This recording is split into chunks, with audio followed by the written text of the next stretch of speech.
Today, Clone Robotics revealed something that's honestly mind-blowing, a humanoid torso that moves so naturally you'd almost think it's fake. At first glance, it might seem like CGI or a person in a costume, but it's real. It's a fully functional robot, and yeah, it's definitely a little eerie. But what's fascinating about it is how smoothly it moves. This isn't the usual robotic motion with clunky joints and jerky movements. It's powered by artificial muscles that actually flex and stretch the way ours do. It doesn't just look human, it feels like it's alive. Let's dive into how this new torso works and why it might be one of the biggest advances in robotics we've seen yet. Clone Robotics just shared a video of what they're calling Proto-Clone, also known as their bipedal musculoskeletal android version 1.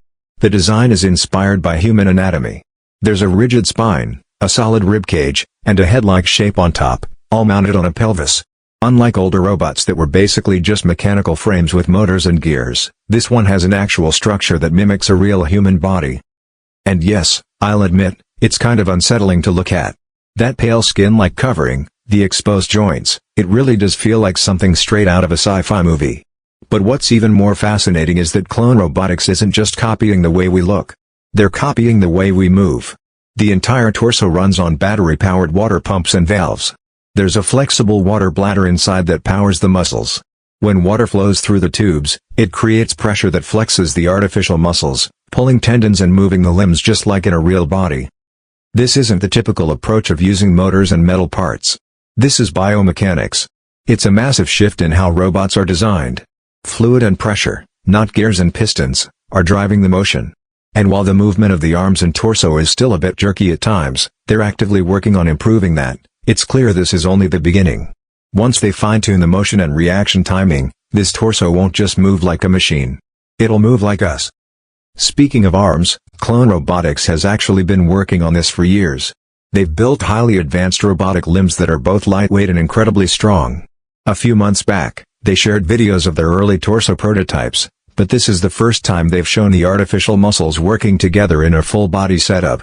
And it's honestly deep in that uncanny valley. It looks almost too human. The company even leaned into that unease by adding a haunting soundtrack from the Oppenheimer biopic to their video of the suspended, twitching robot torso.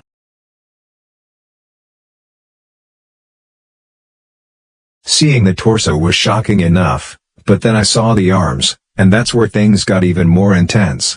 Clone didn't just bolt on some motors like everyone else. They developed their own version of a McKibben muscle. Think of it like a balloon wrapped in a mesh. When the fluid inside expands, the whole thing contracts, just like a real muscle. They even tested it with heated acetaldehyde, and the pressure spiked more than 6 times normal levels, making the muscles contract powerfully. Of course, it got so hot they had to spray it with water to cool it down. Eventually, they switched to a more stable hydraulic system with a 500-watt pump and 36 valves, each with its own pressure sensor. The setup is surprisingly compact and powerful. The arm weighs just about a kilo, but it can lift more than 15 pounds. That's incredible. But what really impressed me was how human the motion looked. The arm doesn't just have brute strength, it has 27 degrees of freedom, mimicking how a real arm can twist, roll, and rotate. Watching it in motion, you start to forget it's a machine at all. And here's the craziest part. It's not even the most impressive thing they showed. Next, they demonstrated something called teleoperation, using a finger-tracking glove built by Menace. This glove lets a human control the robotic hand in real time, with the robot copying the exact movements live. It's not just simple open and close motions either, it can catch a ball, respond to touch, and move almost like a real hand.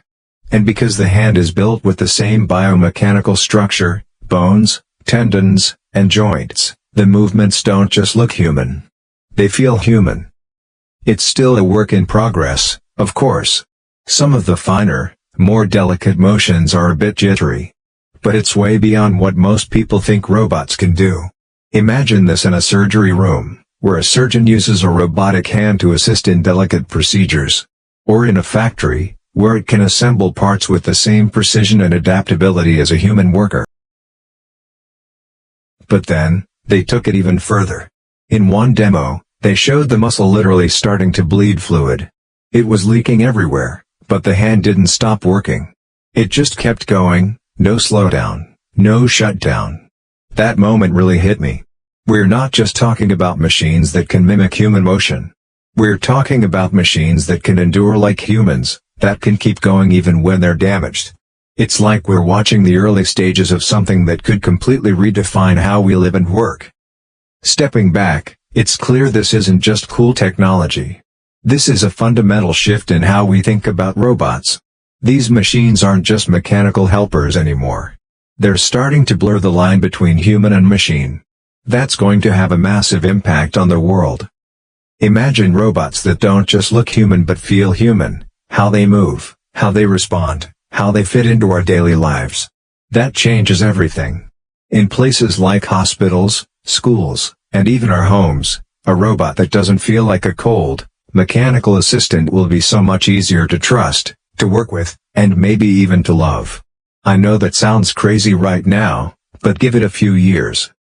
From an AI and robotics perspective, this is like watching science fiction turn into reality, piece by piece. It's not just about making smarter machines. It's about making machines that understand us and fit into our world seamlessly. And 3Clone seems to be one of the few companies that really gets that. Of course, there are big questions and big risks.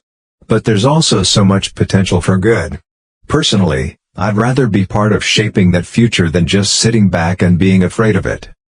Peter Diamandis, a well-known futurist, said something that stuck with me: people tend to fear what they don't understand. At first glance, these robots can definitely look like something out of a sci-fi nightmare. Maybe even like the Terminator. But Diamandis also said that when you really understand the tech, it's easier to see how it could actually help us. From what we know, these robots aren't some weaponized killing machines. They're tools, very advanced tools, but tools nonetheless. They're being developed to help with daily chores, assist in jobs that are dangerous or repetitive, and even learn directly from us. Instead of seeing them as a threat, maybe we should see them as the next step in making our lives better. Imagine a robot that can clean your home, help care for an elderly relative, or handle delicate tasks in a factory. It's not the Terminator, it's more like the ultimate helper. But of course, we have to guide this tech carefully. If we do it right, it could be one of the most useful inventions of our time. But it also raises the biggest question: are these machines here to help us, or will they eventually replace us?